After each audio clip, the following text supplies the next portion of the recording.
The university grants কমিশনের অধীনস্থ information and library network ইনফ্লিপনেট একটি বিশেষ উদ্যোগ উন্মোচন করেছে যা শেরনি বা she research network in India নামে পরিচিত। এই উদ্যোগের লক্ষ্য হল নারী বিজ্ঞানীদের সমান প্রতিনিধিত্ব নিশ্চিত করে বিজ্ঞানের ক্ষেত্রে লিঙ্গ বৈষম্য দূর করা। শেরনি স্টেরিওটাইপকে চ্যালেঞ্জ করে এবং নারী বিজ্ঞানী, গবেষক ও ফ্যাকাল্টি সদস্যদের ভবিষ্যৎ প্রজন্মের জন্য অনুপ্রেরণার আলোকবর্তিকা হিসেবে কাজ করে। শেরনির প্রাথমিক লক্ষ্য হল মহিলা ফ্যাকাল্টি সদস্যদের জন্য একটি জাতীয় পর্যায়ের বিশেষজ্ঞ প্ল্যাটফর্ম প্রতিষ্ঠা করা।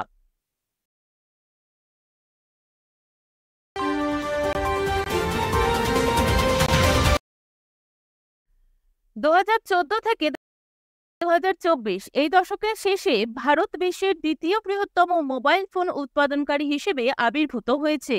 ইন্ডিয়া সেলুলার অ্যান্ড ইলেকট্রনিক্স অ্যাসোসিয়েশনের মতে মোবাইল ফোন সেক্টর 2014 সালে 78% আমদানি নির্ভর থেকে 2024 সালের মধ্যে 97% স্বয়ংসম্পূর্ণতা অর্জনে রূপান্তরিত হয়েছে।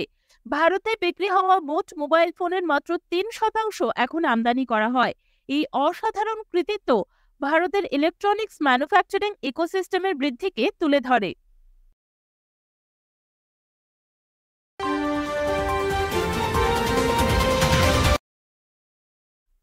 প্রধানমন্ত্রী শ্রী নরেন্দ্র মোদী পূর্ব আসামের জোরহাট জেলায় লিজেন্ডারি আহোম জেনারেল লাচিত বরফুকনের সমাধিস্থলে তার একটি 125 ফুট ব্রোঞ্জের মূর্তি উন্মোচন করেছেন।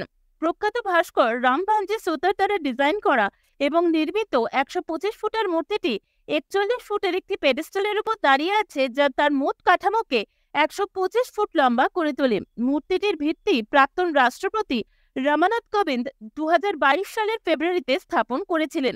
লাচিত বরফুকন ছিলেন আহোম রাজ্যের একজন কিংবদন্তি সেনা কমান্ডার।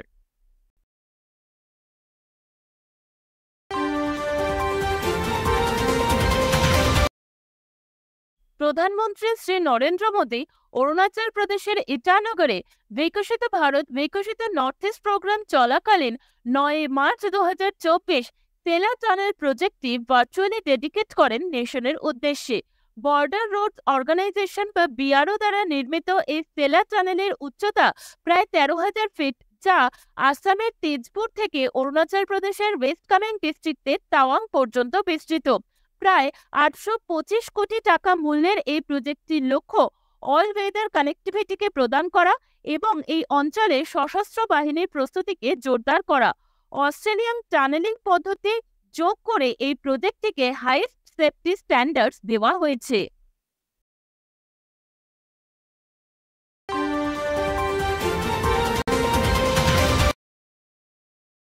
ভারতীয় ব্যাডমিন্টন তারকা সাত্বিক সাইরাজ রাঙ্কিরেড্ডি এবং Chirag Shetty BWF French Open men's ডাবলসের ফাইনালে চাইনিজ তাইপের লি জে হুই এবং ইয়াং পু হজওয়ানকে 21-11, 21-17তে পরাজিত করে শিরোপা জিতেছেন।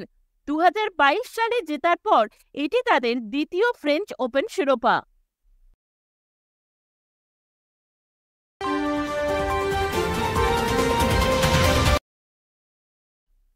ভারতের বৃহত্তম নদীদ্বীপ মাজুলি তার দুটি ঐতিহ্যবাহী কারুশিল্প Majuli mask making and Majuli manuscript painting এর জন্য ভারত সরকারের কাছ থেকে 2টি জিআই বা জিওগ্রাফিক্যাল ইন্ডিকেশন ট্যাগ পেয়েছে।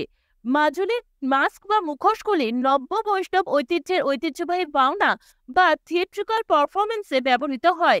এই মুখোশগুলি দেবতা, দেবী, দানব, প্রাণী বা বিভিন্ন পাখিকে চিত্রিত করে। 16 শতকে এই শিল্পের উদ্ভব ঘটেছিল, যার প্রাচীনতম নিদর্শন হিসেবে ধরা যায় শ্রীমন্ত শঙ্করদেবের ভগবত পুরাণকে।